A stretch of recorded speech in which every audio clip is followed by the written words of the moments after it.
Set your course for the Hoth system. General Veers, prepare your men. It's a positive film.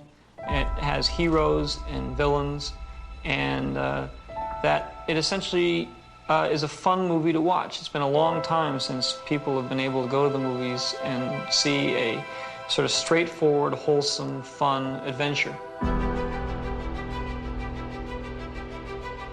Well, it's a fantasy. It's not science fiction so much as it is space fantasy. And it's about people. It's finally about people and not finally about science. The story, when you actually put it into words, is only so much nonsense to hang a great visual experience onto. It's the stuff that fairy tales are made of. Sort of boiling down religion into a very basic concept. The fact that there is some deity or some power or some force that sort of controls our destiny works for good and also works for evil. Marvelous, healthy innocence. Great pace, wonderful to look at, full of guts, nothing unpleasant. I mean, people go bang bang and people fall over and are dead, but, no horrors. A sort of wonderful freshness about it, kind of like a wonderful fresh air. It's got whatever you want it to be. It's pure entertainment. It's like a roller coaster ride, and it can be interpreted as long as you enjoy it, which is the intention.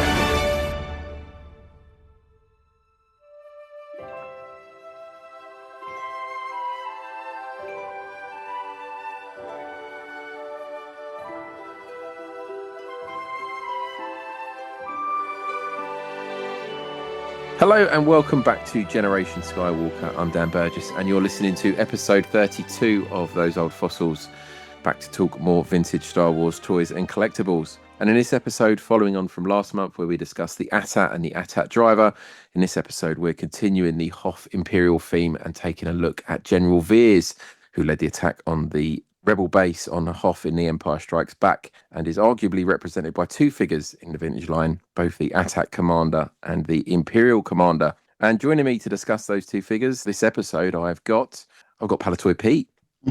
Evening, Dan. How you doing? I'm going to make it stick. You won't buy a hot toy, but I'm going to have everyone calling you Palatoy Pete by the end of the year. Okay. Is that Mr. Palatoy Pete?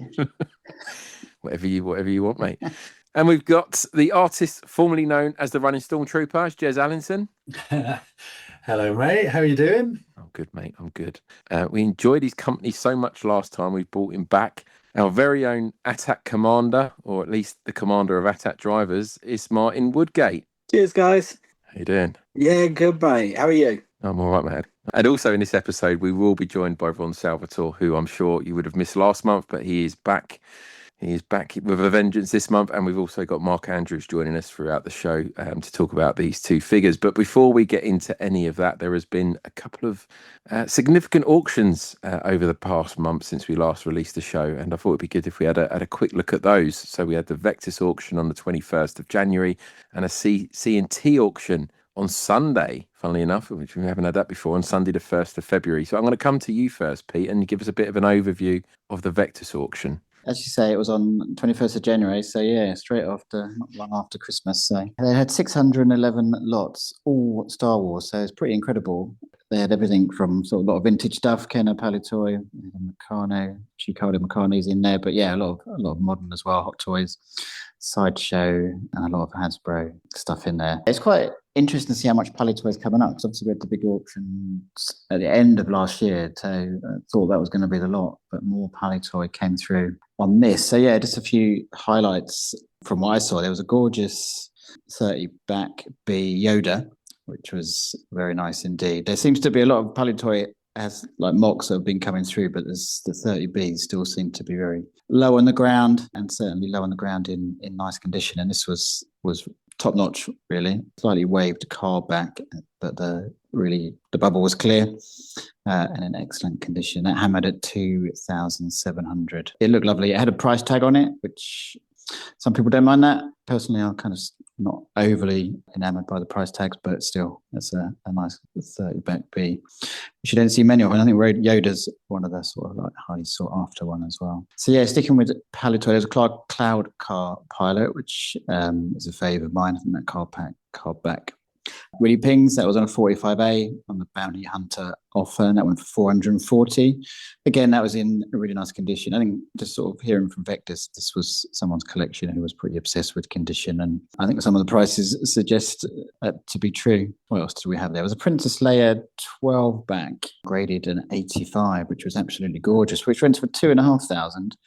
Which obviously a lot of money, but it seems to have dropped a little bit. I know the Leia used to be one of the most sought after ones on that line. So they seem to be, maybe they're dipping, maybe we've just been spoiled with how many have been coming out. I'm sure prices seem a little bit softer than maybe sort of 5-10 years ago, but still 2.5 grand for a mock is still pretty serious. What else do we have? Not moving away from Palitoy, we had a nice Kenner Android set on the 3-pack, which is really nice. We've got Cheery R2 and 3PO. Again, that was graded an 80.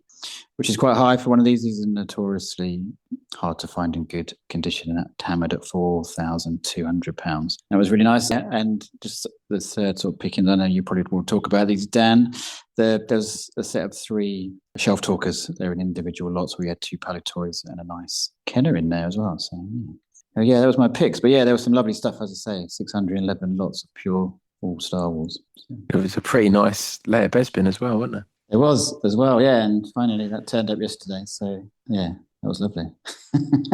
How many 30 backs is that now you've had since in the last 12 months? You went from 0. You on 3 now? 3 in 3 months, I think. And when was the last Vectis auction? Was it November? Oh, I've lost track. No, sorry. Yeah, we picked up in November, didn't we? So yeah, 3 come into my possession in 3 months. That Leia is amazing. That it just is one of my favourite car backs. And yeah, I'm pleased with that. And I missed the one last time. The one in November, there was a graded 85, which went for 1,500, and this was with fees. It was just over 1,000. So well, it would grade. It certainly would grade an 80. It may grade 85. Who knows? But it's absolutely stunning. I'm really pleased with that. Nice. So yeah, I did pick up one of those shelf talkers. I did get the one that was slightly damaged. It arrived day before yesterday, so that's in place now in my collection. Over the moon with that. I've got the hanging Empire sign, and it's great to get some more point of sale stuff that's Palitoy in the collection. But those other 2 that weren't, that were in nicer condition, couldn't believe how much they went for, weren't they? They were all over £500 each when they were around that mark plus fees. I've got 460 and 600. Stupidly, I haven't got which way round it was, but I'm assuming the Palitoy one went for more. So yeah, 600 for that. Yeah, so one was 200 with a little bit of damage with fees, so I was pretty chuffed for that. Very nice. I can live with that. Very good. Anyway, any other thoughts on the Vectis auction? They look nice. I like the 45As. I've got a soft spot for the Palitoy 45A for some reason. I don't know why. But it was nice to see so many of those. Yeah, the other one I missed out on was that I should have pushed a bit harder on the Snow Trooper, the 30 back there. I let that one go, and I ended up upgrading some other mocks that I'm in on cards that I'm kicking myself a bit for now. I should have held on to the ones that I had a bit harder on the Hoth Trooper, but there you go. We'll live and learn. We could talk about Hoth Trooper again in a minute as well, because I was kind of had my hopes pinned on the one that was on C&T, Jez, so we might as well talk about that one now. Do you want to give us a bit of a flavour of what was going on there? Okay, so yeah, you said C&T, hadn't seen that before, on a Sunday, 2 p.m. local time. So yeah, bit of a weird one. So this was the Star Wars and retro toy collectibles. When you go into it, they'd had loads of stuff, teddy bears and Action Force and various toy soldiers and trading cards and Masters of Universe, modern Star Wars. But when it comes to vintage, they had 56 separate lots, ranging from all sorts of stuff, just bigger collections together, to some very, very pristine things, which let's just talk about a couple of times. First one, which I'll probably highlight, is one which actually got brought to light a little bit more afterwards on the Palitoy Facebook group. I think it was our friend Mark Daniels put a comment on there about, hey, does anyone see this? Because I'm sure you guys saw this. This was the Star Wars Empire Strikes Back first edition X-Wing Palitoy boxed complete, really lovely condition, complete with inserts, instructions, unused sticker sheets, original Bounty Hunter capture log and poster, very good condition, untested. It says box has some tape and wear, £8.99, written in faint pencil, overall good condition. Expected 120 to 160, winning bid 2,600 plus fees. So yeah, lads, I know that the three of you would have seen that. What are your thoughts on this one, first of all? You would get a bid on that, Pete, wouldn't you? You was eyeing that one up, I think. I did. I'm I not think, mistaken. yeah, I think even before the auction opened, it was about 700-800. And I think just hearing a little bit of the buzz beforehand, I think it's a super rare piece as it is. Yeah. And I think in the condition it was in, and I think the fact the sticker sheet, I think that's is it the first issue or one of the hardest sticker sheets to get? And I remember even the instructions they were sort of £100, £150 piece on their own if you can find them. And I think just put all that together. It's one of those things where on the day 2,600 seems like a lot, but we'll look at that in 5 years' time and think it was probably a steal. It was absolutely stunning piece. Yeah, you're right. Let's face it, though, 2,600 plus fees. But I mean, loads of comments about this, and that whole Star Wars is dead comment. People are still buying because there's always an underbidder, right? This was very, very popular. A few people saying that, they had bid on it. Bubbles definitely not bursting. It is quite funny, actually, because our friend John Aves, who's been on, he made a comment of, it reminded him of when he got his. He was very, very lucky. Someone had listed it. I think it was £25. Buy it now on eBay about 10 years or so ago. Just goes to show that there are some absolute bargains out there. But this, all you need is two people after it, and it did look incredible. For me, lot 230 was a real standout one. I've got one. I've had one for a while, but I think that's all about condition, that one. I mean, one's got the inserts, it's got the instructions, hasn't got the sticker sheet, but it has, the box isn't in great shape. And I think that the condition of that is everything. I think that's where all the value is there, of that box. No, it did look lovely. It is lovely. And congratulations to whoever got that. John said he knows who it was, but it wasn't him. So that's definitely worthy of note. There was another one, which... Okay, let's talk about it now. I think it was £2,400 for a AFA. It was a graded Boba Fett. Now, what was the special thing about that particular graded Boba Fett? I'm not setting any of you up for a fall, hopefully, but I just don't know if you were tracking this particular Fett. I know that we've had our recent Fett shows. Well, it's a Tony, right? Yeah, it's Tony. This scarce vintage Star Wars Return of the Jedi Boba Fett MOC carded graded AFA action figure Palatoy. And then in the description it goes on, slight wave to card, possible graded Toy Tony due to red dot next to Chewbacca on the back of the card.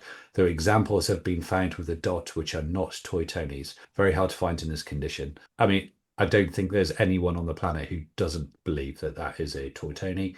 So it was estimated 2,500 to 3,000. The winning bidder was 2,400. So, there is still... They had that on their, I don't know if it was Instagram or Facebook, limelighting some of the items, and they did a video on that, and people piled in on the comments. They switched the comments off and they went okay, it's a Tony, and updated the listing to add that line in about the Toy Tony. That's one. I mean, John Aves has got one of those. I think when we did our Toy Tony episode, he talked about that because it's the Tri logo Fett on a Palatoy card, which arguably didn't happen, but it looks great. Is it worth that much money for something that someone put together in their garage? Probably, allegedly, however you want to describe it. But it is nice, but I don't know if I'd spend that much money on it. Yeah, it's lovely. But again, some people want that whole thing of no, I want the Fett, and actually, I quite like the idea of having a Toy Tony in my collection. Is that whole...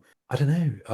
I like having that sort of curated thing about my collection, and I think Toy Tony, whilst I certainly am not a supporter of what he was doing, it's almost got a place in folklore about, from a collecting point of view, there is, and here's another curious thing. There's these, which are referred to as Toy Tonys, which, fooled all the collectors for a considerable period of time. I don't have one in my collection, but it's one of those things where if one came up and if it was a good price at the time, I'll be like, do you know what? I'm happy to entertain that just to have the one. But to have a Toy Tony Fett, clearly there's, as I said, there was someone who won it, but there was always the underbidder. So, interesting. But as I said, I don't think there's anyone who doesn't believe that that's a toy Tony. Is that is that a record for a Tony? I don't know. Can't be far off, right? I do not know. And another one, when it comes down to sort of, well, not sure what you think about this, because some of these descriptions, bearing in mind now that these auction houses should have specialists and people who are, professionals and looking at this. And we've got Variant Films website, and we've got the Imperial Gunnery website. That there was a lot 223 last 17 R2D2 pop-up with Sabre. Now the sticker on it was really rough. It was not great. But the Sabre, it said, chrome in good condition, sticker has discoloration and damage, fair condition, last point, cannot guarantee weapon. And you look at a picture of that weapon, is the jury still out on it? I'm not really sure. It was £110 it went for. Now, either the market has completely dropped out of those pop-up R2s, which have been going for a lot more, or, it's clearly not legit. I don't know. Have you guys seen that? I have seen it, yeah. I was actually watching along with Johnny Goose. I put him onto the auction when we were recording, and all of a sudden he was on there because I'll talk about it in a minute, but something that he probably would have otherwise missed and wouldn't have bought, he ended up dropping plenty of money on. But we were having a bit of back and forth, and we were kind of commentating on it, and we were talking about the R2 Sabre and whether that was legit or not. And I think between the two of us were like, that doesn't look quite right. And I think people felt the same, and that's why it went for what it went for. Okay, so here's the other one then, which one of the things which I've noticed, I was like, scarce vintage Star Wars Darth Vader 14-inch action figure doll boxed to Meccano. You've nailed it. You've hit the nail on the head. Yeah, I mean the Dark Vader, that is a choice piece. So let's talk about that then. As I said, there weren't loads of entries in this auction house, but I've got about 5 or 6 here, which I'd be quite happy to talk about until the cows came home. So this is a great French Meccano boxed Darth Vader, or what does it say on the box? Doesn't say Darth Vader, does it? Dark Vader, isn't it? Dark Vader. Yeah, brilliant. And it's French logoed there. It's just something really, really cool. So what did Johnny say about those? And I mean, there was a couple of things he was after, and he had trouble, first of all, logging into CNT because he hadn't used it before, and he was doing it on the fly, and he had me actually bidding on things for him because he couldn't get in. And then he managed to get on. I think he wanted the Darth Vader's TIE fighter that came in after that X-Wing that went for big money. Yeah. He bombed out on that, didn't want to spend any on that, and he was holding out for this one, and I was kind of cheering him on as he took it home. So we'll be picking it up for him maybe at Sandown in a couple of weekends time if he wants us to. Nice one. Yeah, well, I'm delighted. Thanks ever so much for coming on the show, Johnny. That was an excellent episode, and congratulations for getting this. It really is cool. So I thought it was really good. A few other things to mention, but they were probably my sort of top 3 in note. Pete, Martin, any thoughts on those ones? Yeah, there were some nice ones in that. Yeah, it was kind of strange actually. You don't see that many 45As, and there were quite a few in the C&T as well. So there were loads at Vectis, a few at C&T, and some at Oberon as well. Yeah, they were when we went to Sandown. I don't know if you remember. Pete and Jez, you were there. They had those at Sandown, a lot of them, and the R5D4 John Aves pointed out, and he was kind of like, there's only like 5 of them known, so it's super rare. Yeah, and that started slow. I was watching that, but it went. I think did it get to £1,000 in the end? I think it went to 1,200, something like that. And John was commenting afterwards that he thinks that went pretty cheap. I was eyeing up the Hoth Stormtrooper because that's on my wish list for the year, and kind of had all my hopes pinned on that, and that's why I kind of bailed on the Vectis one, and then kind of looked up on Tracker. And there isn't a single 45A. So I'm kind of like, this is going to go for money. And it started flying. And I gave up at about £700, I think. And it kept going. But I did pick up, I got the R2D2 sensor scope, the 45A of that. So I've hopefully going to pick that up in a couple of weekends' time. Yeah, there's some nice. Just mentioning the 45 back. There was a really nice 45 back Greedo and a power droid. That looked beautiful. And the power droid as well. They just really, didn't seem familiar. They look like quite rare pieces. I'm sure they are. I'm sure all that stuff, when you start digging down to that level, they're pretty hard to find. And the 41A Star Destroyer Commander went pretty high as well. So. But they get some really nice stuff, CMT. It's never huge amounts, but they always have kind of like 50 or so choice lots, don't they? When they for sure. So. Well, they've got another. I don't know if you boys get their catalogue, but I got their the catalogue come through for that auction, and at the back of it they kind of list their next dates out, and the next one they are doing it on Sunday again. I think off the top of my head, without having it in front of me, it's the 21st of April without looking at a calendar. Certainly around that date on the Sunday they've got another big Star Wars auction coming up, which I'm guessing is going to kind of be there May the 4th, in the vicinity of that, isn't it? So we've got that to look forward to. It makes more sense doing it on a weekend, doesn't it? Surely. And Sunday afternoon. So, I guess they have to pay everyone overtime to come in and work on a Sunday, but maybe. But Sunday afternoon, everyone's coming back from a sort of a nice sort of Sunday lunch, a couple of glasses of red, and then coming home and spending loads of money on Star Wars toys. But they're onto a winner with that. I think so. But yeah, hopefully there'll be an Echo in a couple of weekends' time. We can take a look at what they've got on offer.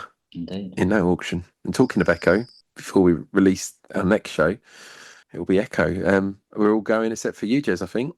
That's right. I will not be Echo, unfortunately. I'll be out of the country, but it'll, it's the show of the year, isn't it? And I hope you have a great time. I'm sure you will. Yep. So I think, Martin, you're there too. We've all got tables and we're all together and looking forward to it. Yeah, definitely. It should be good. General Veers.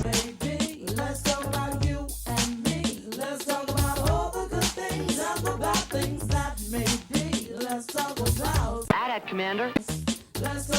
General Veers. New AT-AT, Commander. General Maximilian Veers is remembered as one of the most competent officers in the Galactic Empire. Born on the planet Denon and educated at the Imperial Academy, Veers rose through the ranks not by politics or scheming, but through sheer military efficiency. He specialised in ground assault tactics, becoming the Empire's foremost expert in mechanised warfare and the feared AT-AT Walker divisions. His moment of glory comes in The Empire Strikes Back, when he leads the Imperial assault on Hoth. From the cockpit of his AT-AT, Veers personally destroys the Rebel shield generator, securing Darth Vader a rare and decisive victory.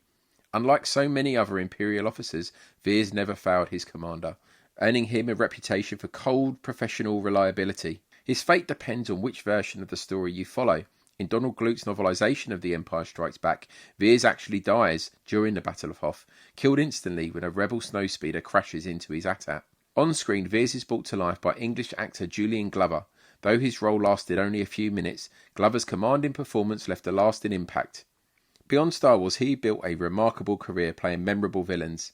Aristotle Chrysanthos in For Your Eyes Only, Walter Donovan in Indiana Jones and the Last Crusade, the voice of Aragog in Harry Potter, and Grand Maester Pycelle in Game of Thrones.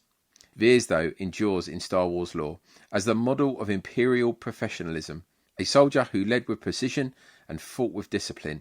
Long live the Empire. What is it, General? My lord, the fleet has moved out of Lightspeed. Comscan has detected an energy field protecting an area of the 6th planet of the Hoth system. The field is strong enough to deflect any bombardment. The rebels are alerted to our presence.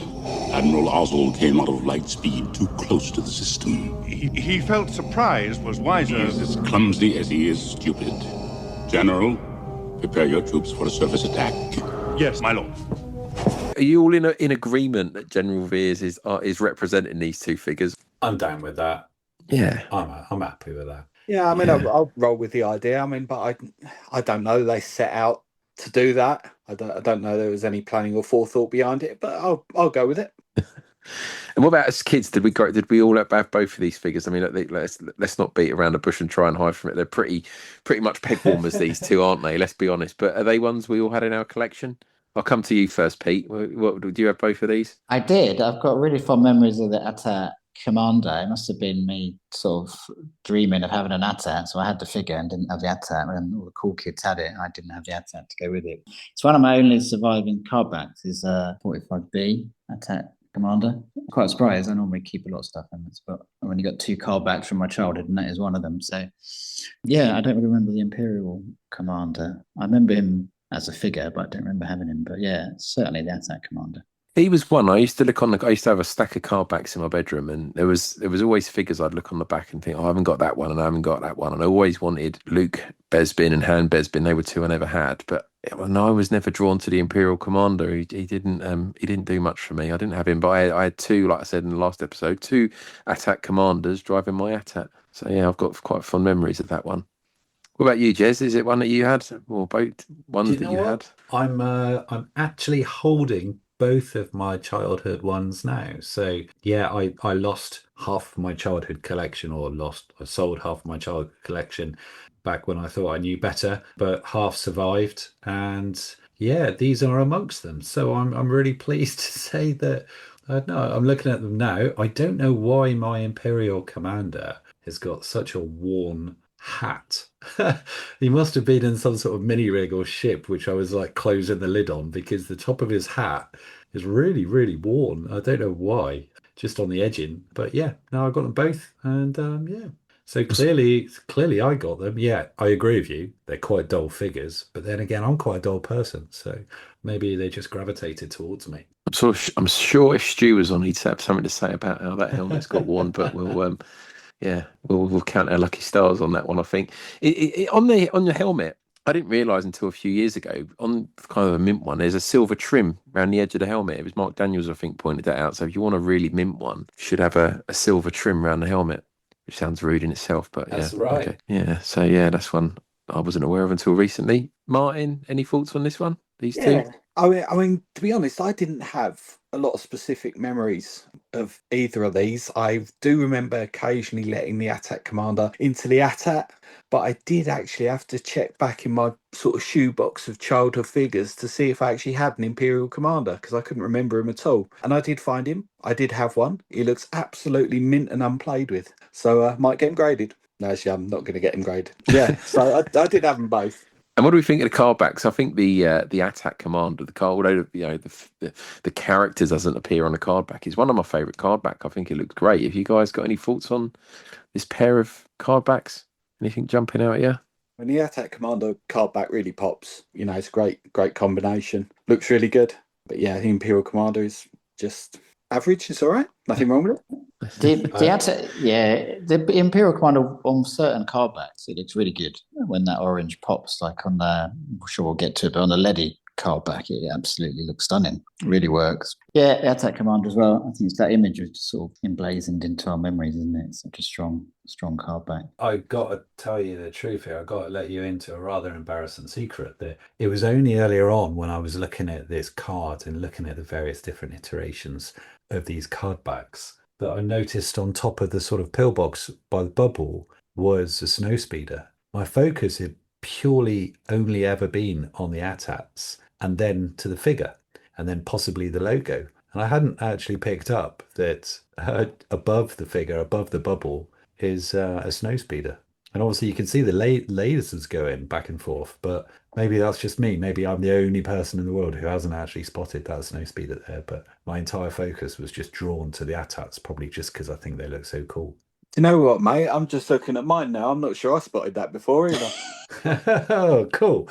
Okay, that's good. That's a relief. If we're doing confessions, can I say that I didn't realise that it was the same actor who played Veers and who was the ATAT commander until doing the notes. When you send them around, I was like, what's Dan talking about? Because I always knew Veers through the Canadian, the skin wrap. I always knew that was Veers and that, obviously in the movie. But I never made the link that it was exactly the same actor. So yeah, there we go. If we're getting it, if we're laying it all out as my one for the evening, yeah. If you've learned nothing else tonight, Pete, then that's a good thing to learn. Yeah, he's a good actor as well. I mean, called out in the bio, he's been in, he's played loads of great villains in Bond, in Indiana Jones, and Game of Thrones. He's great at shows as well. I've met him. I think I've got a couple of his autographs. I've met him a few times. He's a lovely bloke. Yeah. The other thing on the ATAT card back, I got mine from Mark at the Echo last spring, so like last March. It was a 45A, and I don't know what it is. Maybe it's those card backs, the way Palatoy had them printed back then, but they're just so bright and vibrant. I don't know if it's the bounty hunter offer on the front of it, but it just looks superb. So yeah, it's one of my favourite card backs, that one. Well, you'll be glad to know we're going to head over for a Rebel briefing now. We've got Ron back with us. He did take a break last month, but he's back with a vengeance, and he's going to talk to us all about the ATAT commander. Move the ship out of the asteroid field so that we can send a clear transmission. Yes, ma'am.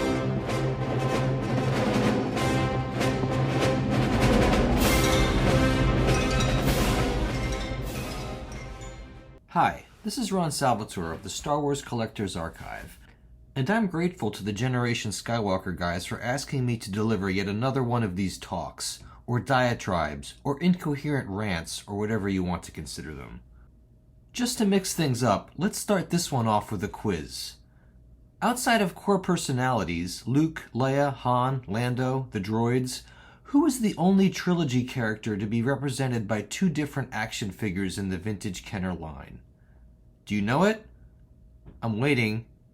No, it's not the Bespin Guard. Geez, one Bespin Guard has light skin and the other is dark. With apologies to Michael Jackson and I guess Sammy Sosa, that's surely enough to prove they're two different guys. The answer is, of course, General Veers, Darth Vader's favorite general in The Empire Strikes Back. The guy tasked with knocking out the rebels' snowbound shield generator on the ice planet Hoth. General Veers was first represented by the figure known as the Imperial Commander. Though that figure depicted him in a dark uniform, consistent with an Imperial officer of lower rank, the figure's blister card bore an image of Veers, and I think that's sufficient evidence to deem it the first toy incarnation of our favorite general. Look, I know this has been debated, with some claiming the figure's identity is vague, but it's Veers on the blister card, alright? That's gotta mean something. The second figural incarnation of Veers, that is, the AT-AT Commander, was first released in late 1981. By the way, if you haven't figured it out yet, that's the figure I'll be talking about today, the AT-AT Commander. He's a peg warmer, for sure, but still pretty interesting, as I hope I'm able to demonstrate. Anyway, he debuted in late 1981 as part of the Rebel Command Center Adventure set. A Sears exclusive, the set took the base of the 1980 Hoth Ice Planet Adventure set, itself recycled from the earlier Land of the Jawas, and paired it with an updated cardboard backdrop, this one depicting the interior of the Rebels' secret Hoth base. Like the Cantina Adventure set and Cloud City playset before it, the product allowed Sears to sell 3 new figures before they were widely available in stores. In this case, the 3 new figures were AT-AT Commander, Luke in his Hoth outfit, and R2-D2 with sensor scope. But to get these figures, you had to buy the playset, even if you already had the very similar Hoth Ice Planet. Geez, what a scam! By the way, the art for the Rebel Command Center backdrop still exists, and it's spectacular. It was created by Freddie Thoman. Thoman was still a Kenner intern when, in 1980, he illustrated the backdrop for the Hoth Ice Planet Adventure set, and his success with that project likely helped him land a full-time gig at Kenner, where, a few years later, he was called on to produce the very similar art for the Rebel Command Center. That art uses 3-point perspective to create the illusion of a deep, icy cavern receding from the point where the plastic play base meets the cardboard. Visually, it's probably the most successful backdrop released with one of Kenner's Star Wars toys. Certainly more successful than the odd vehicle landscape mashups used for the Land of the Jawas and Ice Planet Hoth. Frankly, I always found those to be a little weird. If you're curious, you can see Thoman's art for the Ice Planet Hoth on the Star Wars Collector's Archive. It, like the art for the Command Center, still exists. The art for the Command Center isn't on the archive, but it's pictured in Arnaud Grunberg's French-language book memorializing his fantastic collection. Check it out if you're so inclined. Thoman, by the way, sometimes appears at toy shows. He's a good guy to talk to if you ever get a chance. The carded debut of the AT-AT Commander occurred in early 1982 on the 45-back card. The figure depicted Veers in gray armor and helmet, just as he's briefly seen in the movie during the assault on Hoth. If you're wondering why a marginal character like the AT-AT Commander was released as a figure, you might consider that 1981 saw the release of one of Kenner's largest action figure toys, the AT-AT, or AT-AT, or whatever you want to call it. Look, I'm not getting into this controversy, okay? Because I honestly don't care what you call it. Call it Herman if you want. It's all the same to me. Anyway, Kenner had already released a figure representing the AT-AT driver. Why not also release an AT-AT Commander to occupy the toy's second seat? Cross-selling is always a good idea. A similar marketing-driven decision might have been behind Kenner's choice for the image adorning the AT-AT Commander's blister card. Avoiding General Veers entirely, it depicts an AT-AT engaged in a battle with a snowspeeder. It's one of 5 Kenner blister cards to forego a character image in favor of a vehicle, the others being the TIE pilot, B-Wing pilot, ATST driver, and A-Wing pilot. Among these, the AT-AT Commander is likely the most interesting. It at least features an action panorama. I mean, so does the TIE pilot, but since it's a space scene, it's graphically sparse. Hey, which of these 5 no-character blister cards do you reckon is the lamest? Personally, I'm choosing the B-Wing pilot. It's just a model superimposed on a starfield. The B-Wing isn't even engagingly tilted or firing, it's just sitting there dead like a ham on a counter. I'm confident that Kenner had access to decent reference stills for most of these characters, or at least some of them, so it was likely a conscious marketing decision to use the blister cards to advertise the vehicles rather than the characters. Kenner's action figures, remember, were basically a scheme to sell accessories. Sure, Kenner made a little money selling you a figure, but where they really scored was in selling you the playsets and vehicles required to fully enjoy those figures. Man, life is just one huge money extraction system, isn't it? Fees, subscriptions, taxes, it just never ends. Unless, like me, you steal everything. Released at the tail end of the Empire line, the AT-AT Commander was also available in Jedi packaging, including a European tri-logo release. Per Kenner's 1985 catalog, the figure was not scheduled for release in the early stages of the Power of the Force line. However, a Power of the Force proof card for the character exists, indicating that, had the line continued, it would have been released in that packaging. As no coin representing the character was developed, it probably would have been packaged with the coin depicting the AT-AT vehicle. What about rarities? Are there any grails available in the realm of AT-AT Commander collecting?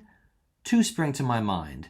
The first is a version of the INT-4 mini-rig packaged with a free AT-AT Commander figure. The release featured a bright yellow sticker on its box advertising the offer. This, as well as other special offer releases, were made available by Kenner as part of their department store incentive program. This program allowed department stores, Kenner's largest customers at that time, to order premium products not available to other types of stores. The famed Star Wars 3-packs were also part of this program. The second rarity that springs to my mind is the version of the AT-AT Commander included in 4-packs marketed by Sears of Canada. Remember earlier when I mentioned that the US division of Sears had carried AT-AT Commander, Luke Hoth, and R2-D2 with sensor scope as exclusives for the holiday season in 1981? Well, Sears Canada did something similar. They just opted not to bundle the figures with a playset. Rather, each was included in a different 4-pack along with 3 previously released figures. In the case of the AT-AT Commander, those figures were Bossk, Original Luke, and Original Leia. These packs are special partly for their graphical outer wrappings, which are attractive and unique. But even more special is the packaging that Kenner Canada used for the exclusive figures. Remember, Sears Canada was offering these figures before they'd been released on card. At that point in time, the blister cards hadn't even been designed. In the US, that was no problem. Kenner simply threw bagged versions of the figures into the box of the Rebel Command Center. But Kenner Canada packaged them in cardboard wrappers along with other carded figures. And so their size needed to be consistent with other carded figures. The solution was to package the exclusive figures on simple black cards of the same size and shape as regular Kenner blister cards. The figures weren't fixed to the cards with blister bubbles, however. Instead, they were vacuum sealed to the cardboard with thin sheets of plastic. Collectors call the process skin wrapping. But the curiosity doesn't end there, because not only did the exclusive figures feature unique packaging, they bore unique names. Luke Hoth is the least interesting of the 3, whereas when released on card the figure was called Luke Skywalker, Hoth Battle Gear, the skin-wrapped card refers to it as Luke Skywalker, Hoth Outfit. So not too different. R2-D2 with sensor scope is a little more interesting. His pull-out appendage is referred to on the skin-wrapped card as a periscope. But in terms of interest, both of these name swaps pale in comparison to that affecting the AT-AT Commander, whom the 1981 Sears Canada catalog refers to as, wait for it, AT-AT Commander Veers. Now, the skin-wrapped card on which the figure was packaged bore the name General Veers, so the naming wasn't super consistent, but the important part of the name is there in both iterations, Veers. Veers. What was going on here? Well, the lead time required to advertise and market these sets meant that Kenner Canada, and thus Sears Canada, necessarily acted on preliminary information when advertising and packaging them. Internal Kenner documentation referred to the character as Veers while the figure was in development, and that's what their partners in Canada ran with. Due to such scheduling concerns, naming irregularities were common in the case of Sears Canada exclusives. The 1980 Ugnaught release, for example, is described in the Sears catalog as Tusk, because that was the nickname given by ILM to the mask on which the Kenner sculpt was based, and that's what Kenner used as a temporary title when the figure was in development. In short, what you're seeing here are developmental Kenner naming conventions being carried over, in a limited way, into production, as the Canadian arms of Kenner and Sears rushed to get this stuff to market. Believe it or not, for a long time collectors were baffled by the skin-wrapped figures, the General Veers example in particular. Debate raged on internet discussion forums, with many contending they were fakes. It was archive editor Chris Georgoulias who finally proved they were legit, way back in the archaic 90s. Or that's my memory anyway. I'm sure others were involved in helping to prove their legitimacy. Really, all collectors needed was the Canadian Sears catalog from 1981. This clearly refers to the figure as Veers.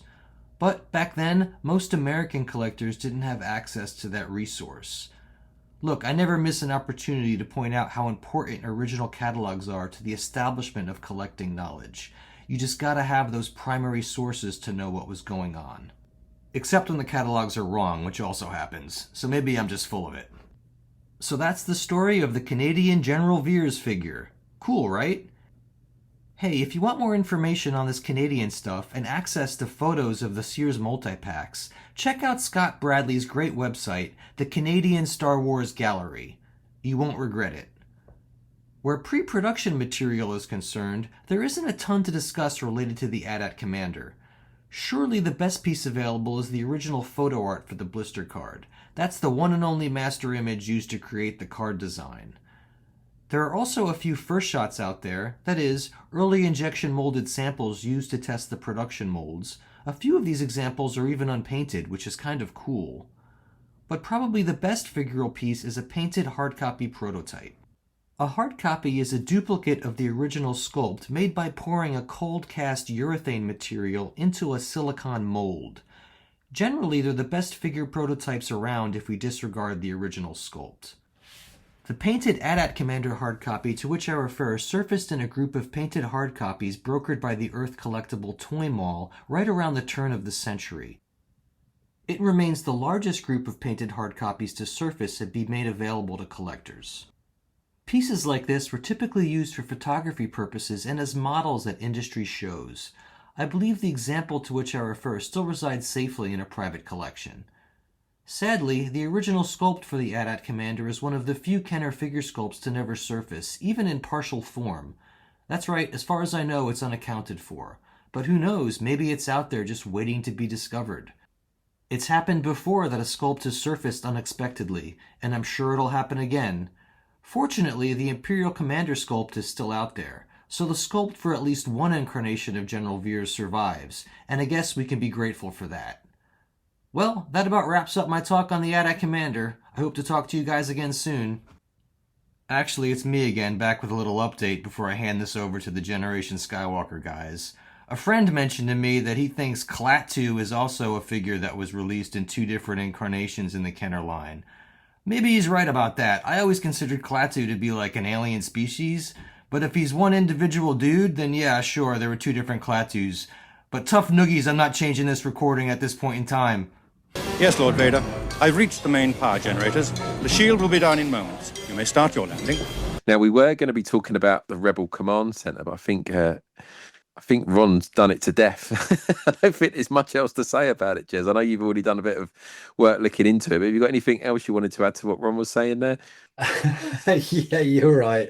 And it was only after Ron had done his thing. No, I've been scouring the Star Wars Collector's Archive and looking at a few other areas. But I think, to be fair, Ron has nailed it. Figures themselves, he did mention about the fact that they were Sears exclusives initially, and they came in a special Rebel Command Center box, which is one of those things also very, very hard to find. So if you're trying to get a boxed one, if you're trying to get, a boxed complete one, you should also be looking out for this little Rebel Command Center small white box. And if you can get one of those, I won't say they're like hen's teeth, but they're a real sort of valuable part of a complete box. And I just shout out, really, whilst I was looking into this, I watched a video on YouTube from the Padawan collector, Joey, who's been going around buying various different play sets and stuff like that. And he gave a really, really good sort of show of his center and what he thought of it. So that might be worth a check, the Padawan collector. But Ron spoke about the artwork, and I think that is the big thing. So yes, this is something which, as you see, it's just been repurposed. Land of the Jawas, repurposed again, and there's this sort of third iteration, and each time they've taken something away. So this was just, the base and that art, the sort of cardboard hanger. But it really runs right. It really does pop, doesn't it? And it's just, whilst it is cheap, there is something kind of cool and quite special about that artwork. I think it's also the red background as well. I remember because I wasn't aware of this kind of as we were kids. We would never have seen this. But getting back into collecting in the 90s and seeing this, I was blown away at it. It just looks amazing. But I think it's like you say, the artwork is fantastic. That little roundel in the bottom right, and I think the red just really makes it pink. It's just it's on my list. But like you say, they're hard to get in tip-top condition.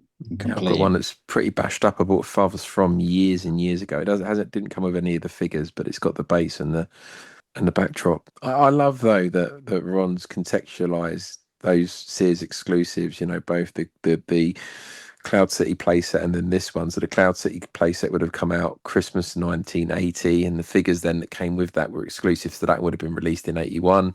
And then the same with this one, it would have been coming out Christmas 81, and then those figures would have come out in 82. So if you wanted to get those figures, and you saw them in a catalogue and you couldn't buy them in the shops, it was a great way of getting some figures before everyone else. And I'd not put that together before we started talking about these, obviously with the bounty hunters in a Dengar episode, but yeah, it's great to put that together. Any other thoughts? I thought it was quite interesting though, because it's very much like the Hoth Ice Planet, isn't it, in terms of the base, but the price point that they came at. So the Rebel Command Center was about $12, but the Hoth Ice Planet was only $1 less. But you didn't get any figures with that at all, and you got a dodgy AT-AT on the backdrop. So there's certainly value in it.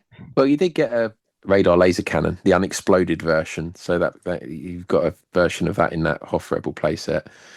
So maybe that added the value. I don't know. If you want 3 figures or a mini rig, I don't know.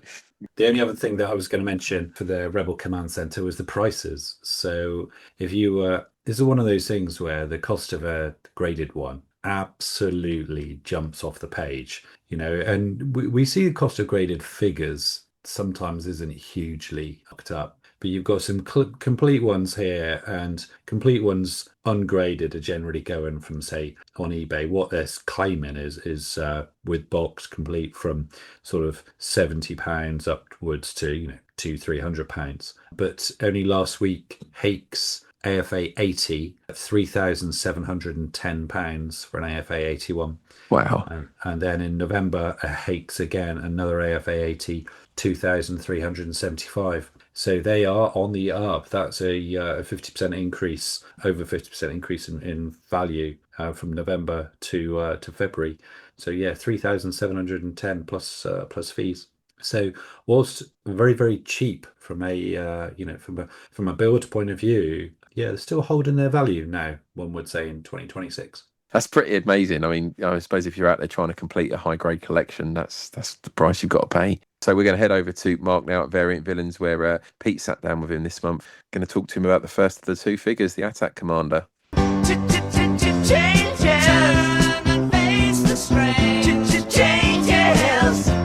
It's gonna have to be a different man. Time may change me, but I can't trace time. Evening, Mark. Are you ready to talk AT-AT Commander? This is going to be a brief one. From a variant point of view, there's not a lot going on here, so I'll keep it brief. He's one of the grey men of the Empire. top to bottom, he's not one of those ones that sort of looks, is on your shelf and stands out. And, in contrast to the, I don't know, the Emperor's Royal Guard or the Imperial Dignitary, this guy is a utility man. I mean, I'll get the basics out of the way. We've got two mold families here. One is by the Hong Kong factory Smile, and the other one's by another Hong Kong-based factory called Unitoy, who I'm sure everyone's heard me mention in the past. Now, the differences really are, at different points in time, there were different color schemes that were applied to the figures' faces. And this is not just the AT-AT commander, this is all the characters that were being produced at this point in time that had painted faces. And I'm talking about, like, just for example, Han Hoth, where he's got a painted face as well, the same sort of thing, or Dengar, or the Rebel Commander, those sort of characters. So what you get here with both Smile and Unitoy, you get these fantastic jaundiced looking creatures, these humans, the AT-AT commander, where he's yellow, he's got his horrible yellow face, and then it goes all the way through to this Trumpian orange tanned face that looks just absurd at the other end of the scale. So I don't know whom was choosing the color swatches at that point in time. I'm presuming somebody at Kenner. But yeah, there's some really quite sickly looking AT-AT commanders out there on the production lines coming out of Hong Kong. That's the most of it. I mean, in terms of the actual mold of the figure, there's not too much to say there. These are figures that had a made in Hong Kong stamp on the back of the legs, not just Hong Kong. And they were produced into the No-Coup era. So in both cases, the COOs were sort of smoothed out on the back of the leg. The Unitoy one was the tool that was used at Unitoy was sent to Spain, and that was the one that PBP used. So this is the Return of the Jedi era production in Spain, used to produce their version of the figure, with the hard torso and that kind of thing. As was their style, they had a pale sort of face that they sprayed with a second layer of like a pinkish color. So the PBP ones are a different end of the spectrum. They're not yellows or tans. They're like a pinky kind of color. Yeah. Some are really sort of flesh. Just looking in the Made in Spain book, Javier's book, you've got the real flesh tones, and as you say, you've got the real sort of Trumpian level of orangeness. There's one which is almost like a ghostly white. It's almost like a porcelain white. It's incredible. The PBP one, yeah, I have a feeling that one there, because the white that they used, I kind of think of it as like a primer. Yeah. And I don't know if that's true, or if they were trying to, I don't know why they just didn't apply the correct color to begin with. But with a lot of PBP figures, that's what they did. They'd put a white layer down first and then paint like a puff of pink color over the top of that. And that's just how they did it. That's just how they did it. Yeah, so I think that in the case of the pale one that you referenced there, I actually think that it either had a really light misting of pink over it, or they just missed it completely, and it had the primer layer and not the latter one. So it could be a factory error. I have one here, but it took me a while to find him. So I think he could be a factory error. Carded versions with the pale faces do turn up. I know they're quite sought after, so it's quite a bit out there. So what's the sort of scarcity rating of the real pale face? I mean, well, if being a factory error, I mean they don't turn up very much. Yeah. Having said that, they don't carry a premium at all. Hope I haven't started something. Having said all this, I better get on eBay now. Yeah. Like the figure itself, the PBP version of it, just the the regular ones, they were an export. You do find them over here. They're on Tri-Lego cards and Palitoy cards. They're not uncommon. They're pretty easy to find. Finding one without nose rub is a bit trickier, I guess, if you're a bit more pedantic about the condition of your figures. But top to bottom, AT-AT Commander, there's plenty of, if you want to get into the face variations, there's plenty of different colors. But in broad terms, there's nothing that's particularly rare or expensive. Hence why it's not a figure that really, you'll find a focus collector that's really leaned in, because there's not that much to go for. It's not a disco boots. It's not, it's not toxic this or that. It's just a pretty cool figure that's pretty common, very grey. So he is just kind of what he is. I mean, even his accessory, he comes with a blue Bespin blaster. Yeah, crazy to get. So it's nothing's crazy about this figure. It's all sort of very achievable. A good one to collect. At a budget. And Empire Strikes Back figure too, which is a bit of a bonus because usually they go for a bit more than the Jedi ones. Having said that, you never know, right? It could take some, clever soul to realize that there's a rare mold variation that everyone else has missed. So hey, don't stop looking, right? That's my that's my positive uptick to the end of the segment. He's a great figure. I think I do like it's the same with all of these. The more we've been digging in to the sort of individual figures, the figures you've known for years, and when you actually start digging into them and get them out of the collection and having a proper look, you appreciate them so much more. Yeah. So I mean, there isn't. I mean, one thing I should probably just wrap up with, on the Variant Villain website, we don't have a guide for this figure, not through lack of appreciation for it. It's just, you dedicate your time to the ones that really deserve being unpicked. Hence why there's some characters that we just haven't simply got to yet. They're too complicated. Other ones, they're kind of a bit basic, and this probably falls into that latter category. Brilliant. Cheers, Mark. We'll be back in touch shortly to talk to you about the Imperial Commander. All troops will debark for ground assault. Prepare to target the main generator. So thank you for that, Mark. Fantastic information as always. And we're going to come back to you, Pete, and you're going to give us the lowdown on the Attack Commander. Yeah, so the original release date on a card was 1982. He appeared in the set in 1981. And digging around, I think, and to clarify it, but I've got written down here that the date stamp on it is 1980. So you've got a real mixture of dates when it was released. But yeah, as I say, the carded figure was 82. Summary on the card backs, he was released on the Kenner Empire Strikes Back 45A, which is the display offer. He also came out on the 47A, the 48A, B, and C, which was the Revenge offer, and then you had him on the free for LOM offer as well. And then going on to Return of the Jedi, he was on the 45A, the 65B, the 77A and B, and the Return of the Jedi 79 back as well. Going on the sort of carded values, I think it seems to be around a sort of £200 to £300 mark for a really nice one on Empire Strikes Back.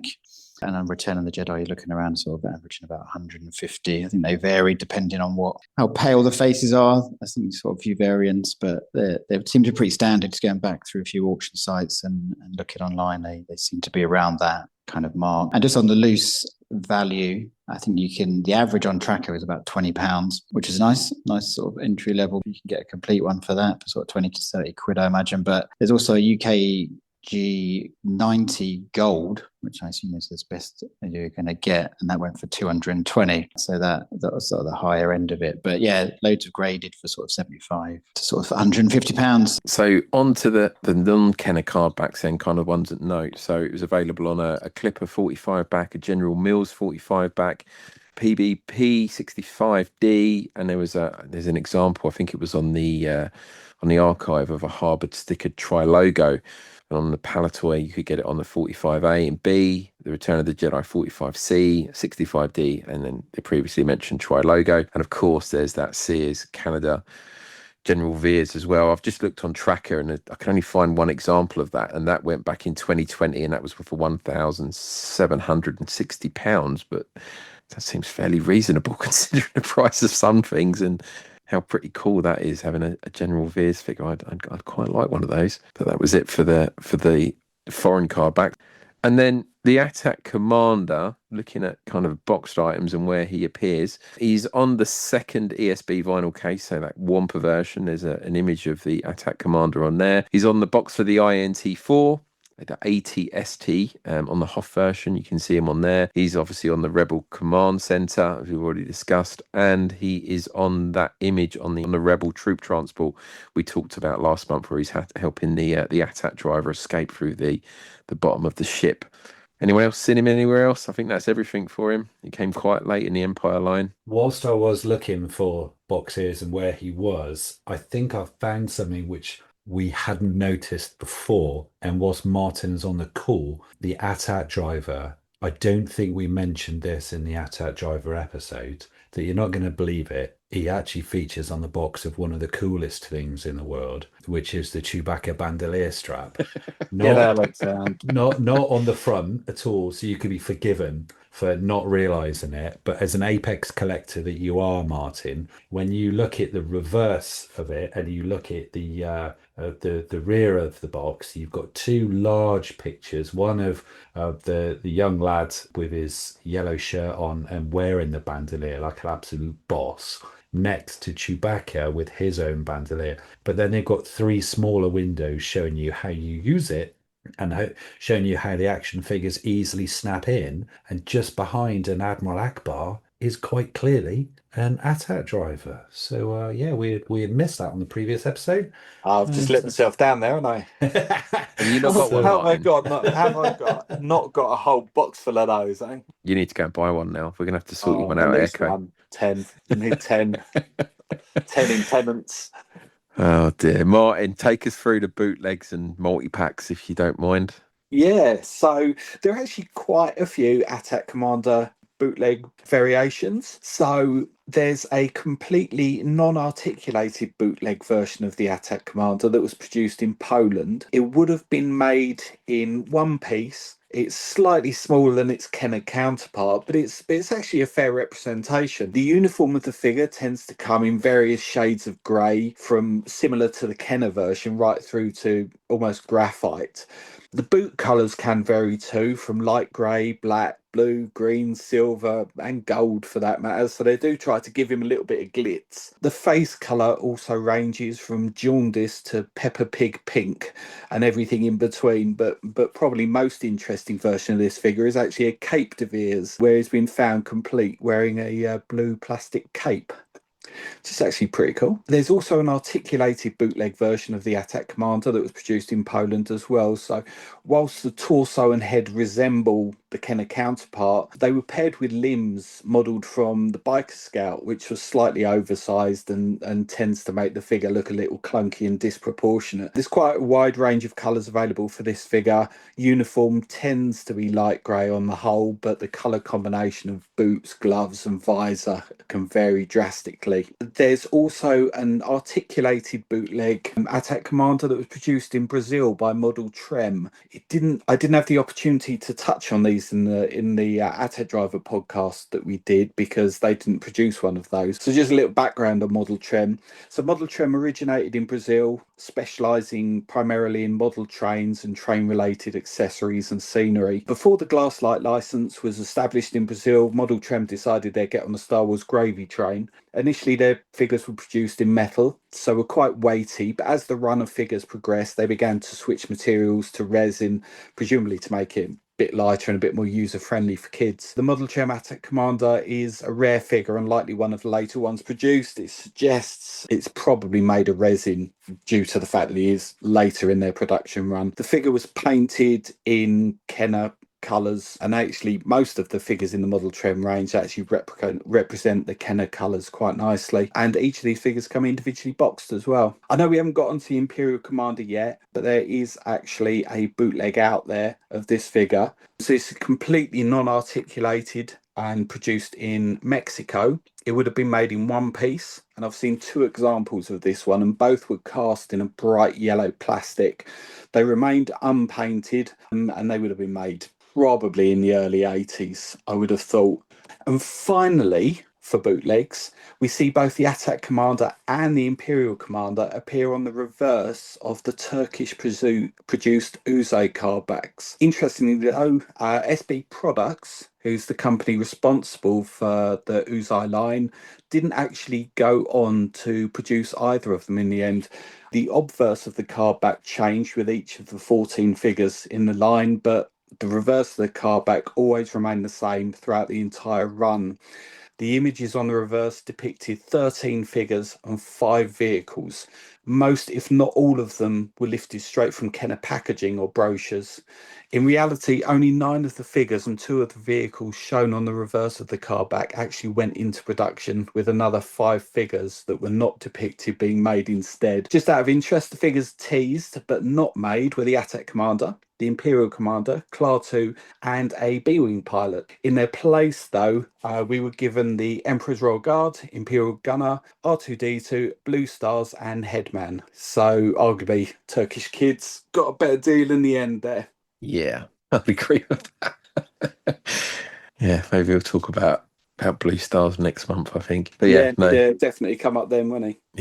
Yeah, very good. Thanks for that, Martin. There's some cool ones in there, I think. I didn't expect there to be much for those characters, but love a bootleg. Genuinely love a bootleg, I do. Very good. Should we move on to the multi-packs and mailers then? So, okay, multi-packs. So I don't think that they're particularly prescriptive when they populated these things, and in reality, probably any available figure could have ended up in this set, but there is a particularly nice looking German 4-pack on the SWCA, which contains the Emperor's Royal Guard, Stormtrooper, C-3PO, alongside the ATAC Commander. In addition to that, there are a number of multi-pack mailers in which the ATAC Commander appears. In 1980, there was a Sears Canada exclusive 7-pack that came with the ATAC Commander, Luke X-Wing, Han Hoth, Leia Organa, Vader, Stormtrooper, and what they called a Tusk from Ugnaught. In 1981, there was a Sears Canada exclusive 4-pack that came with Bosk, Luke, Farm Boy, Leia Organa, and ATAC Commander Veers. So I like the naming convention of Canadians for definitely putting more effort in. Yeah.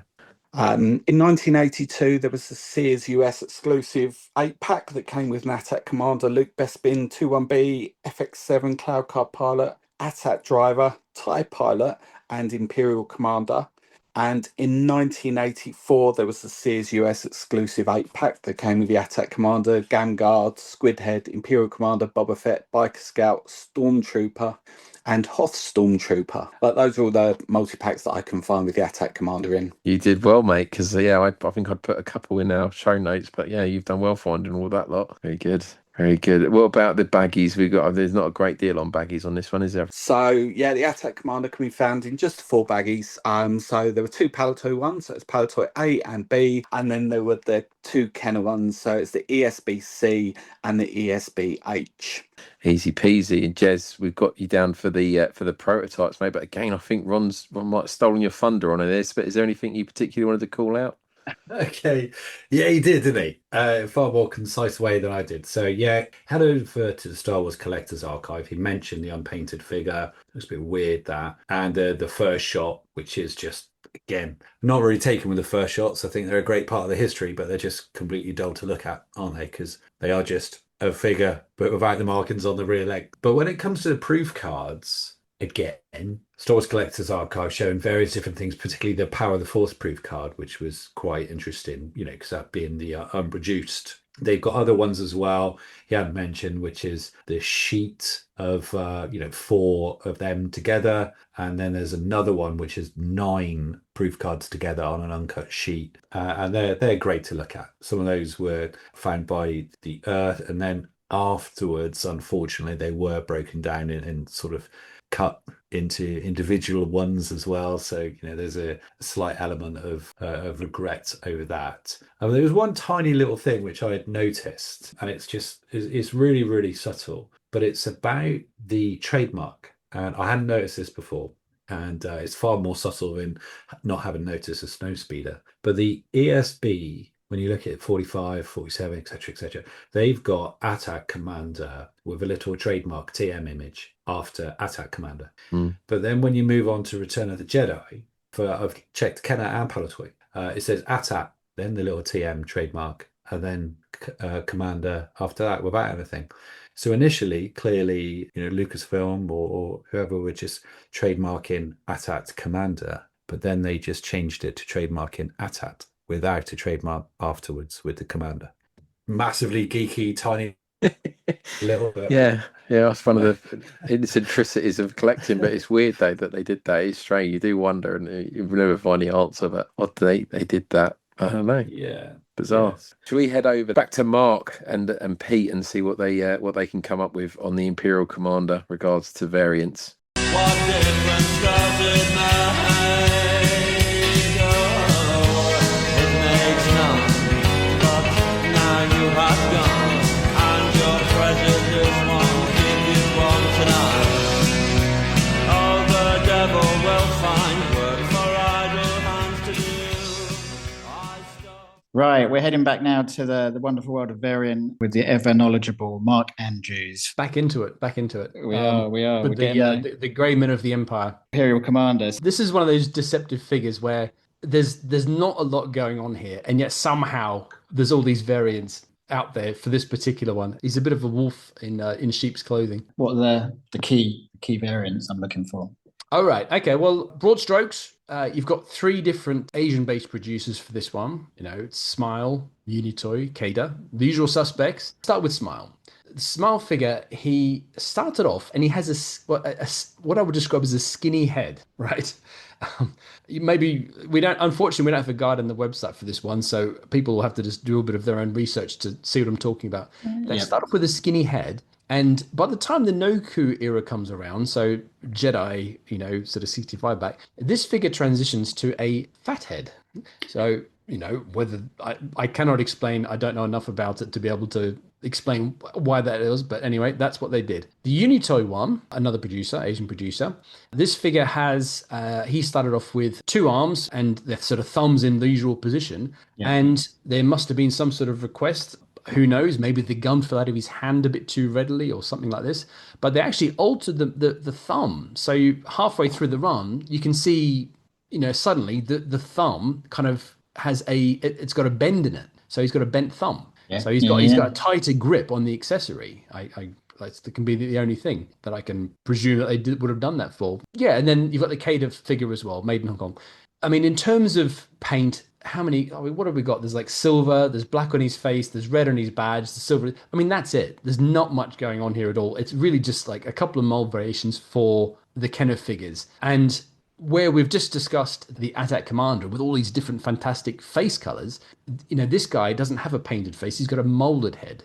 All three figures have got a molded head. So the head, the plastic color of the head, so it's not painted. It's actually shot in the correct color to begin with. And the correct flesh color. Yeah. Okay. Yeah, and his hat and his hair is painted in this case here. So it's like it's the inverse of the Attack Commander. On to the variants then. We've sort of briefly discussed the skinny and the fat head in the Smile line. In the Unitoy line, the parts that were overstock and, reject parts, those were all boxed up and shipped off to Spain. They used those parts to produce their POC figures. And if you've ever seen a POC Imperial Commander with green eyes, that would be... He's one of these ones from this point in time. Basically, what it is, the green is a degraded brown color. So it would have started off with brown, and the paint just degraded because of the storage conditions, humidity, and all these sorts of things. So then you've got two different sort of POC variations with the Cada and Unitoy, and mixed up versions in between.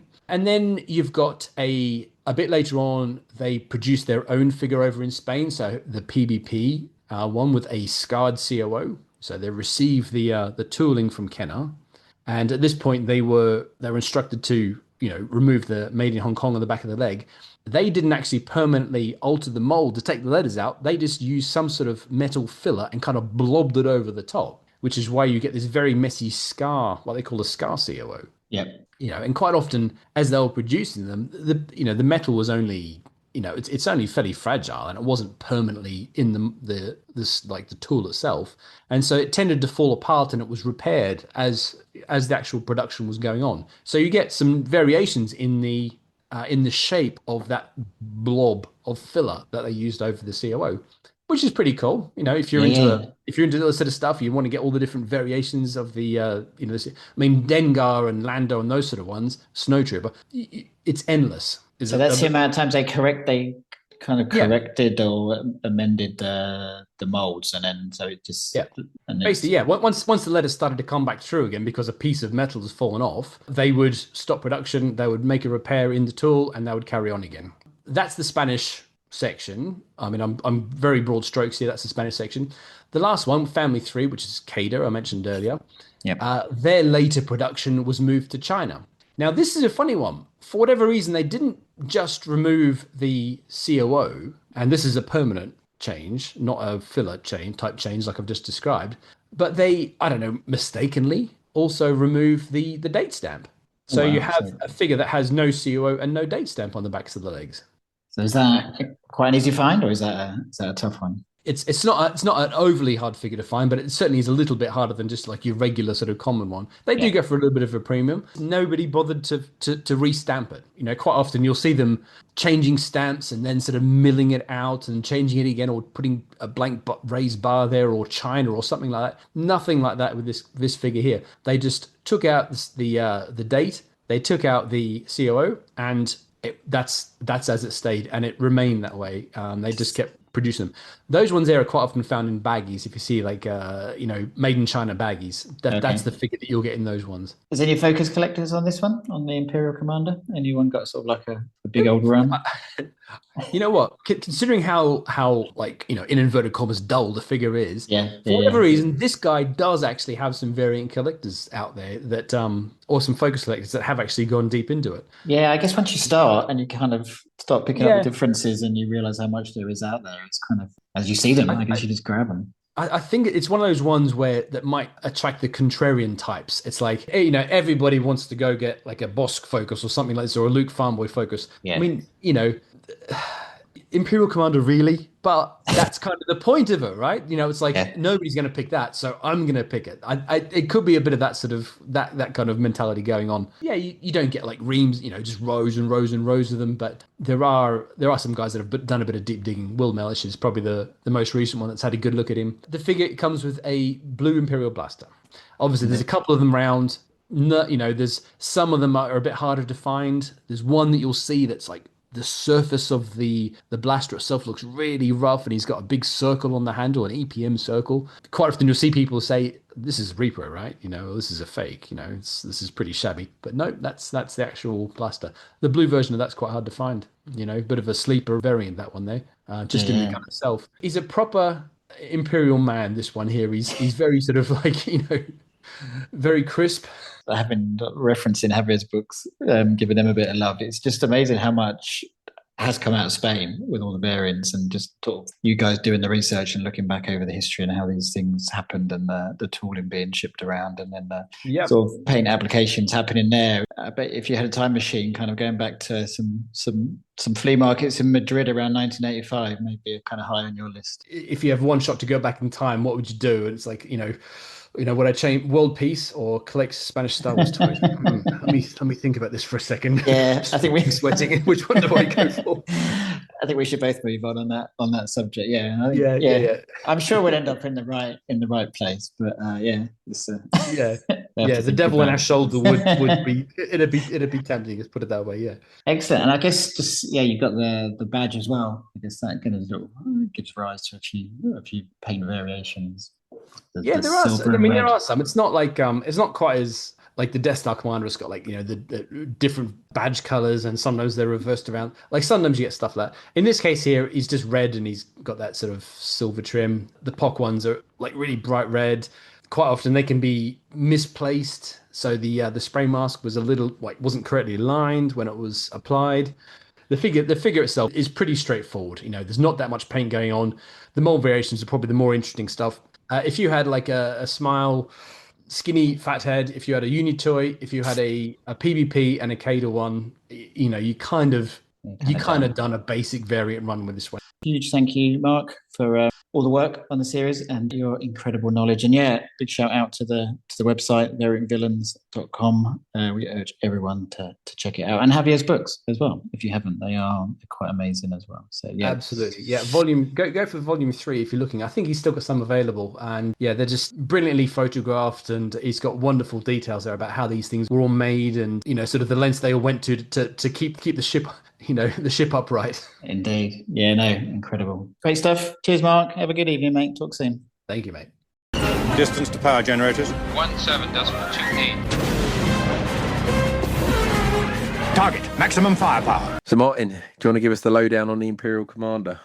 So I've been having a look at some of the loose market value prices, and they do vary significantly. Just looking at loose complete figures, they seem to sell anywhere from between £12 to £32, depending on condition. There's some graded examples as well selling that I noticed. So one sold at £87 and one sold at £140. And the one for £140 was a flesh-faced curved brown eyes variant, apparently, which to me looked absolutely identical to the one that sold for half the price, but what do I know?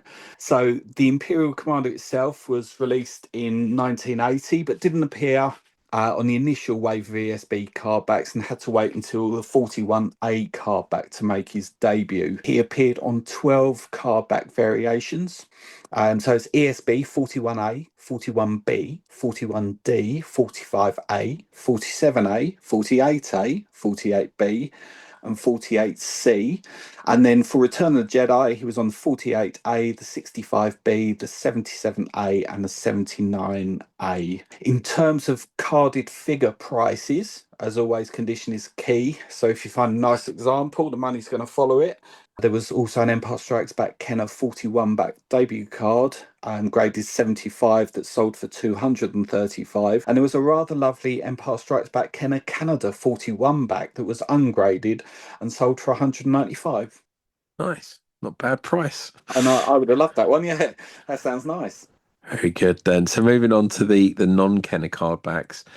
We've got a right mix going on here because he's one of the earlier figures, but there's a beautiful Meccano square card. Pictures of that over in the archive. It looks fantastic. General Mills 45 back. Told Toys 45 back. On Palatoy, you had all sorts going on. So you had the 30B, the 41A, the 45A, the 45B, Return of the Jedi 45C, and the 65D.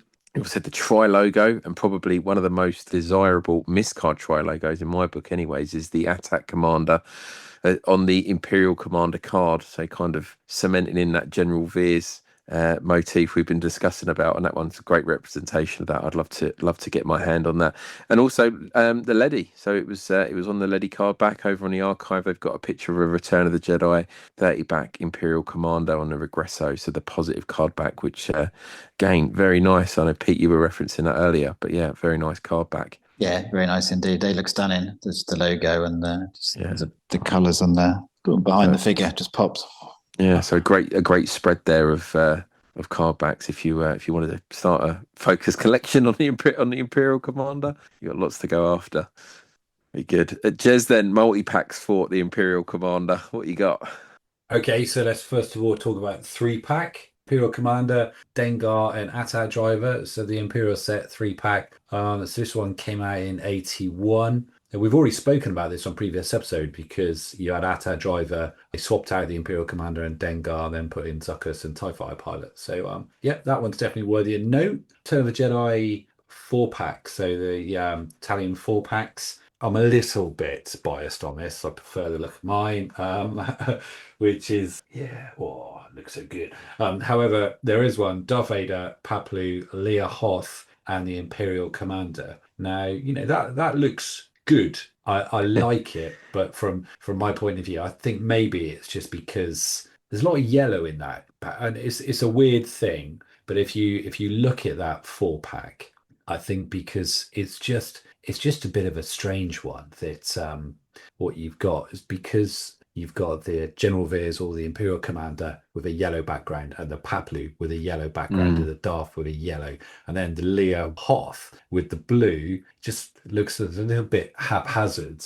Whereas the I think the one which is Squid, the Emperor's Royal Guard, which is the favourite because that's the tri-logo, the quite hard to find one. The ATST driver and the B-wing. I don't know. I think it looks a bit more appropriately thrown together rather than just a bit haphazard. I know that's a terrible way of explaining it, but they're from a focus collector's point of view, I mean, crumbs, if you are an Imperial Commander focus collector, you've got to get yourself an Italian 4-pack, and they're not the easiest things to get hold of. Mailer, right? So when you were asking me to have a little look into this, what was it you specifically said about the mailer? Multi-pack mailers, none. See if you can find any. I've had a look and I couldn't. I was actually stumbled across something on the Star Wars Collectors Archive, which was a link with it. When they were talking about the command center earlier on and it spoke about the box which the exclusive figures came in, it said click this link, and then that link took you to loads and loads of different mailers that I hadn't seen before. Now, Martin's already mentioned a couple of them because when you look at the Return of the Jedi 8-pack, as you've already said, that came with the Attack Commander and the Imperial Commander, as did the, I think it was the ESB 8-pack as well. However, there is another one which I've seen, which is on Star Wars Collectors Archive. We've got 1, 2, 3, 4, 5, 6, 7, 8, 9. Yes, this is the 9-pack. The ESB 9-pack comes with Ugnaught. You've got Dengar, the Imperial Commander, the AT-AT Driver, 2-1B, Rebel Commander, Leah Hoth again, and Han Bespin, and Lobot, everyone's favourite baldy dude. But yeah, so there is one there as well. Okay, yeah, maybe I wasn't looking hard enough, Jez. I think I'd lost the will to live with the Imperial Commander by then. Yeah, I bet you had. And then just to sort of round it off, baggy types, you've got Palatoy A, I, U, you've got Euro A, E/A, and then the Kenner ESB A and C, and the Return of the Jedi I. So plenty to get your teeth into. Yeah, there's 8 in total there. Yeah. Very good, very good. No, well done on that, mate. Because you did a better job than me. I do try and make this as easy as for you guys as I can. You put together some great notes. You really, really do. And I'm grateful for it. But as soon as I saw that earlier on, I was like, yeah, jackpot. Oh, thanks for it. So, yeah, that's my win of the day. Next to, noticing the snow speeder and having this like geek out about the trademark. So, yeah, I feel like my life is complete now. Very good.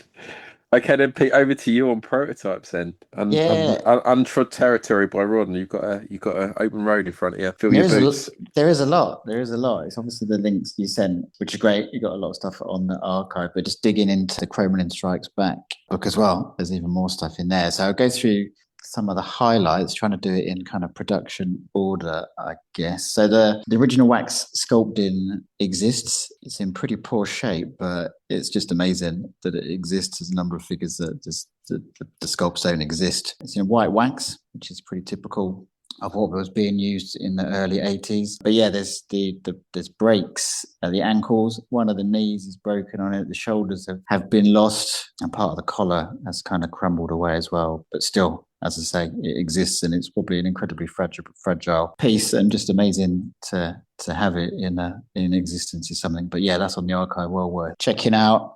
Also existing is the original slide for the card back, and the photo art as well. And you can really see how much that sort of left hand, that top left, or almost the left-hand side of the card, how much that's been airbrushed. Then you've got a really nice run of display arena offer, which is his debut. You've got the 40x5 back proof with the square bottom, and then you've got the sort of 45 back proof with the production rounded bottoms, and then a carded QC sample for that one. Moving along the line, you've got a 4-lom offer proof card. And also on the archive, which is well worth checking out, there's a full set. Whether this is still complete, didn't make a note of who owns it, whether it's on there or not, I'm not sure, but worth checking out. There's a run of the 45 back proofs. So there's 10 of them, which is just an amazing photo in itself. So you've got AT-AT Driver, White Bespin Guard, Bosk, Removable Limbs, C-3PO, FX7, Han Solo, Bespin, IG-88, Imperial Commander, Lobot, and Luke Skywalker, Bespin. So yeah, just thinking about what these proofs are going for nowadays, to have that 10 of them in that set is quite something. Yeah. It's just phenomenal, that photo. Then you've got the Revenge of the Jedi Imperial Commander proof card with the Neenam offer. They always look so good, and this one works. That yellow and blue offer pings on the background.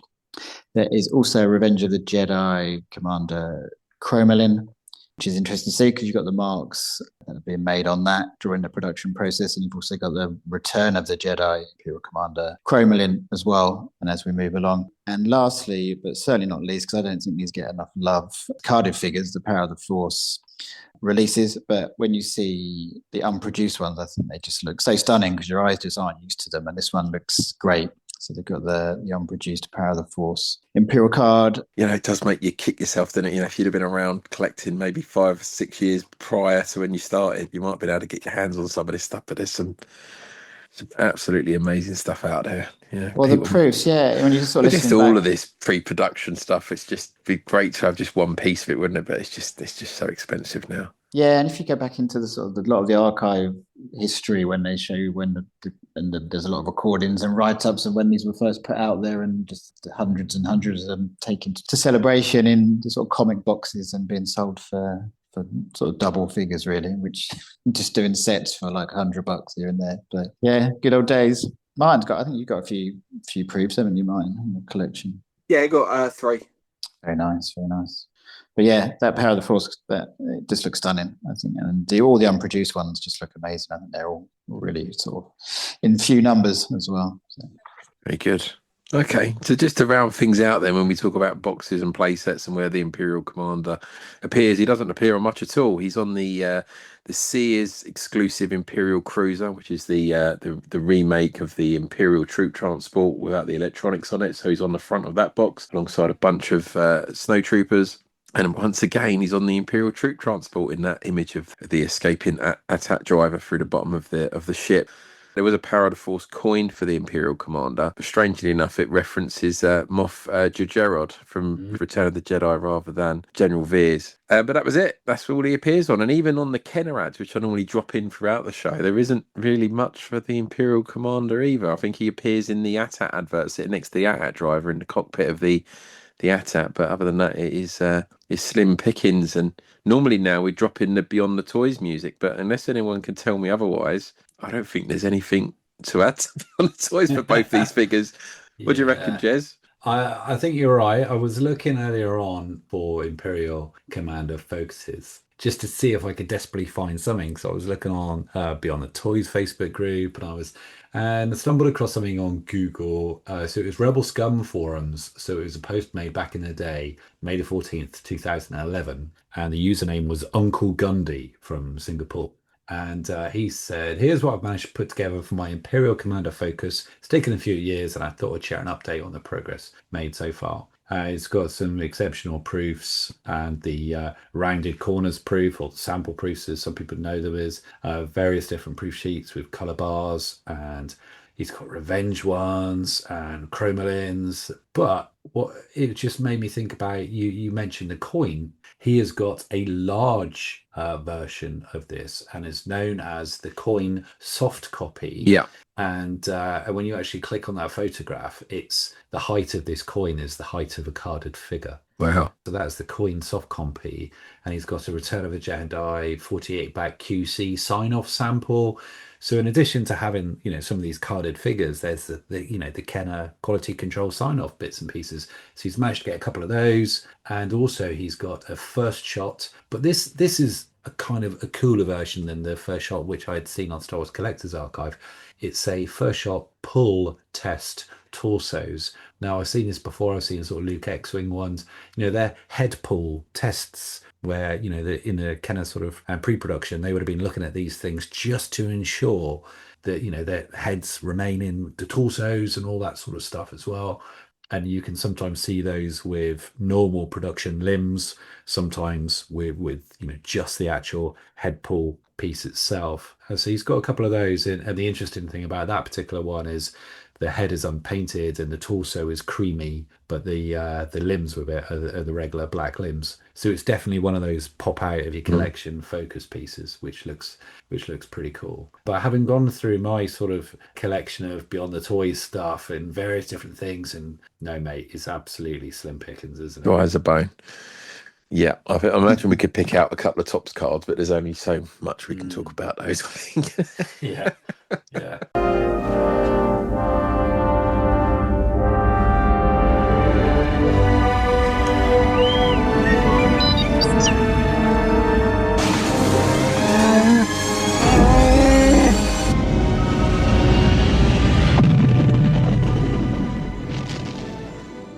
Well, that is it for this show. I'd like to say a massive thank you to Ron Salvatore for his contribution to this episode. He's done some fantastic work for us every month, and it is definitely great to have him back. You were definitely missed last month. And if you've enjoyed Ron's content, you should head over to the SWCA. Definitely take a look at the blog section, because Ron contributes to that quite regularly. And also like to thank Mark Andrews for coming on again and sharing all the information on variants regarding the Attack Commander and Imperial Commander.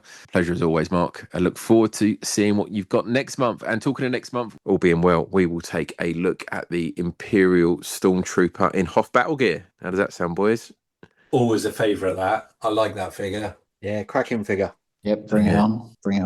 Looking forward to that, though. But in the meantime, if you want more Generation Skywalker, we've got a massive back catalogue, including more vintage collecting with those old fossils. We've got the guides to Palatoys. We've got modern collecting with the Modern Way.